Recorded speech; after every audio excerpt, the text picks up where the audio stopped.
নমস্কার বন্ধুরা, আজকে আমি একটু ভিন্ন পদ্ধতিতে চুষির পায়েস বানিয়ে দেখাবো। তার জন্য কিছুটা ময়দা জল দিয়ে মেখে নিয়ে অল্প পরিমাণে হাতে নিয়ে ছোটো ছোটো টুকরো করে কেটে কেটে পাকিয়ে নিলেই কিন্তু চুষি একদম রেডি।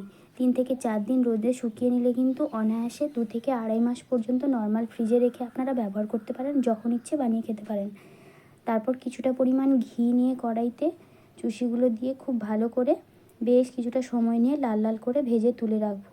যতক্ষণ না পর্যন্ত লাল লাল হচ্ছে সময় নিয়ে কিন্তু ভাজতে থাকবো চুষিগুলোকে।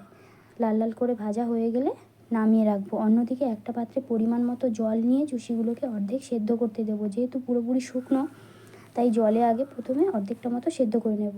অন্যদিকে সামান্য জলে গুঁড়ো দুধ গুলে নেব।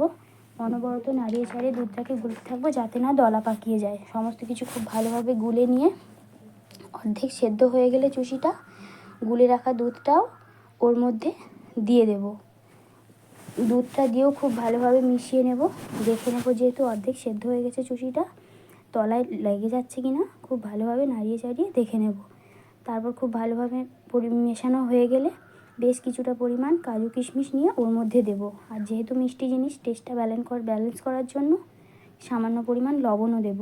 লবণটা দিয়েও খুব ভালোভাবে নাড়িয়ে চাড়িয়ে মিশিয়ে নেব। ভালোভাবে ফুটে গেলে পরিমাণ মতো চিনি বা গুড় দিয়ে 4 থেকে 5 মিনিট ফুটিয়ে নামিয়ে নিলেই কিন্তু একেবারে তৈরি চুষির পায়েস।